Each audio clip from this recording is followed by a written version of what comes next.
Good morning, children. Now, let's move over to the next lesson.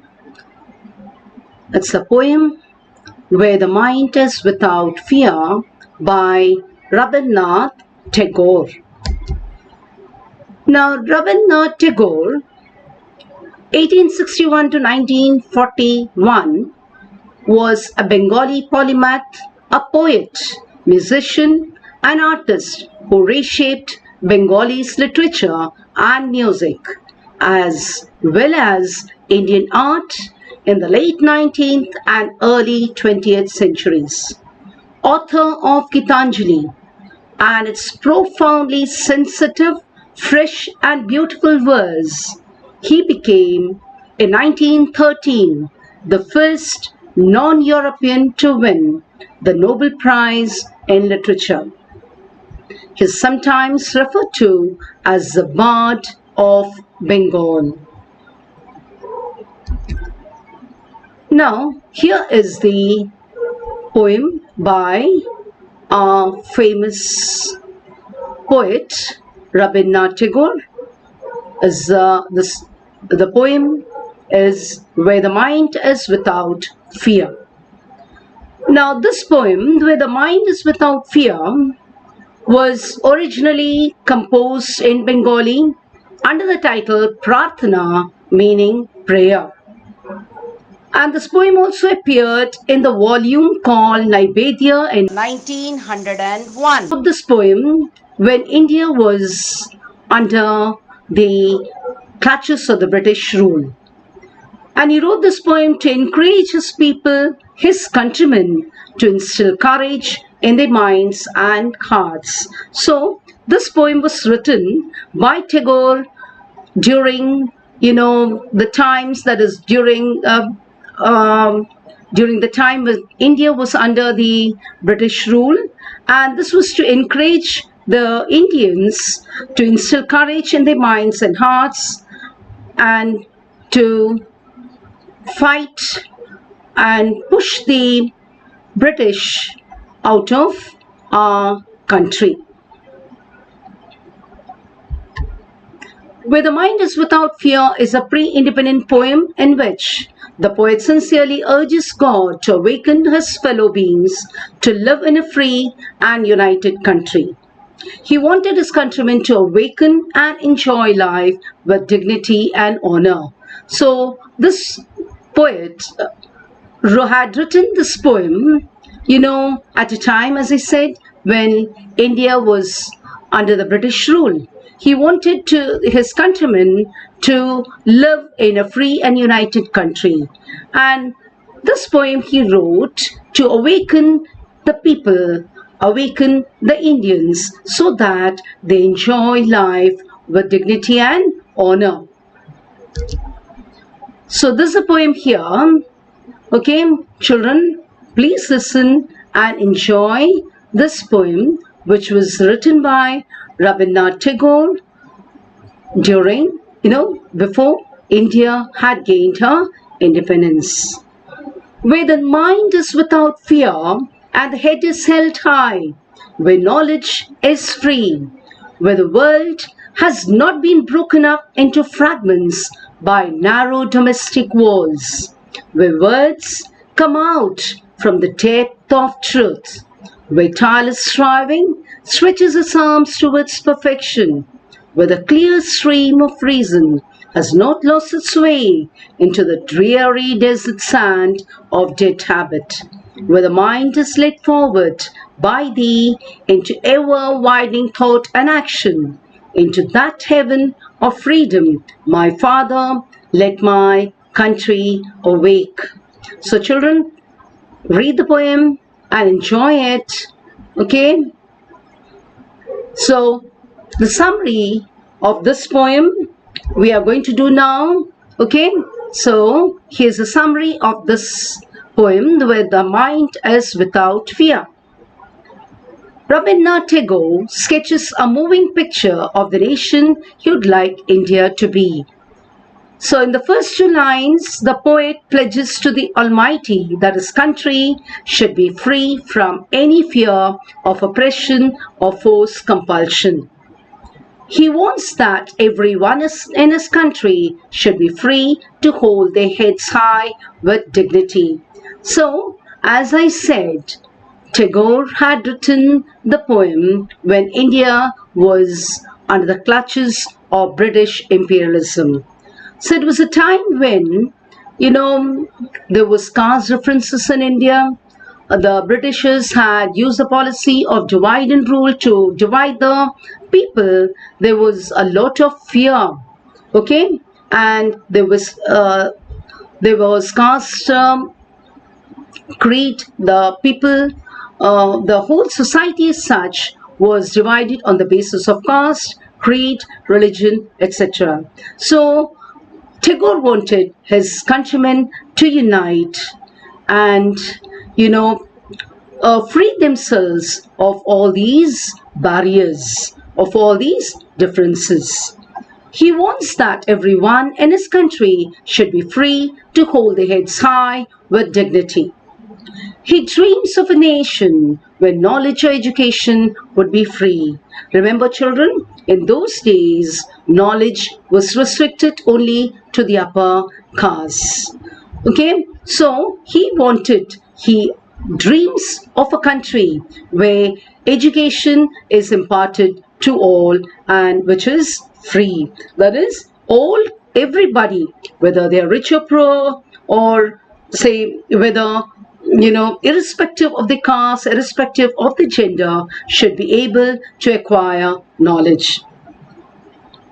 That is, education should not be restricted to the upper class only, but everybody should be free to acquire knowledge. There should not be any distinctions based on caste or gender when it comes to education. So, irrespective of whether you belong to a higher caste or lower class, or whether you are a male or a female, everybody has a right to educate themselves. Everybody has a right to gain knowledge. This is what Tagore dreamed for his countrymen. In the succeeding line, the poet wishes for a world which is not fragmented by prejudices based on caste, creed, color, religion, or other baseless superstitions. Prejudices and superstitions should not divide the people into groups and break their unity. So, here Tagore wishes that his countrymen should not be divided on the basis of caste, creed, religion, or even say superstitions. Now, because we find superstitions and prejudices actually break the very backbone of the society and the nation.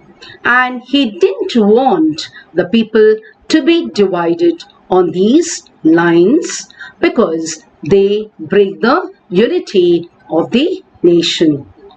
He wants a nation where people are truthful and words should come out from the depth of their heart. Okay, so Tagore wanted his people to be honest and he wanted them to speak out the truth which should come out from their heart. The poet yearns for a country where people should strive without getting tired to reach perfection. So, here the poet actually yearns for a country, okay, where people should go on working, should work hard without getting tired, and they should try to reach perfection. So, they should try to reach their goal and they should see to it that they do their work properly without getting tired. They should work hard, they should strive to reach perfection. Leaving behind prejudices and old traditions. He didn't want his countrymen to be prejudiced. He didn't want them to, he wanted them to break themselves free from old traditions, not to be superstitious. Only then can they reach perfection. He wants the power of reason to dominate the minds of his countrymen. He does not want the stream of reason to be lost amongst outdated customs and traditions. Remember, children, in those days, Indians used to believe in, customs, traditions, etc.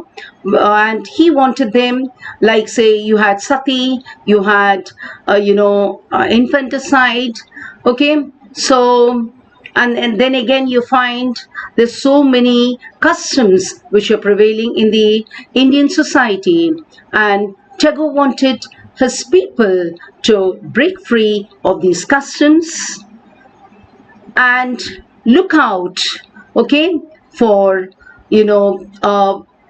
better society, and see to it that reason, that is the power of reason, dominate their minds. And only this can direct the mind towards selfless thoughts and everlasting action. So, Tagore does not want the stream of reason to be lost amongst outdated customs and traditions. It is only then that the mind can be directed towards selfless thoughts and everlasting action. Therefore, the poem is remarkable to a great extent, which expresses the intensity or the feeling of freedom. So, this poem, Where the Mind is Without Fear by Rabindranath Tagore, is remarkable in the way that it expresses the depth, the intensity with which he felt the need for freedom.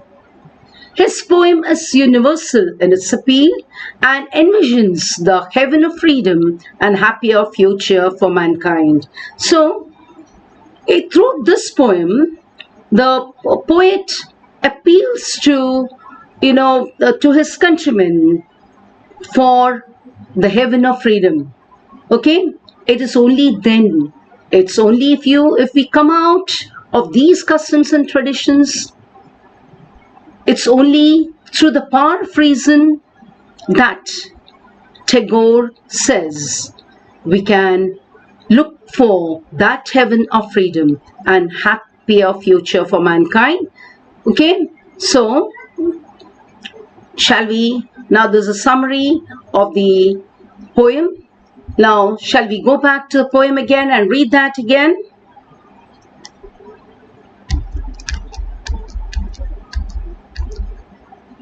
Now, this is the poem again. Okay, so listen and try to read it for yourself. You'll really love reading this. Okay, so where the mind is without fear and the head is held high, where knowledge is free, where the world has not been broken up into fragments by narrow domestic walls, where words come out from the depth of truth, where tireless striving stretches its arms towards perfection, where the clear stream of reason has not lost its way into the dreary desert sand of dead habit, where the mind is led forward by thee into ever-widening thought and action, into that heaven of freedom, my Father, let my country awake. Okay, children, so we have done the summary of this poem. In the next lesson, we'll go into detail of this poem. Till then, children, thank you.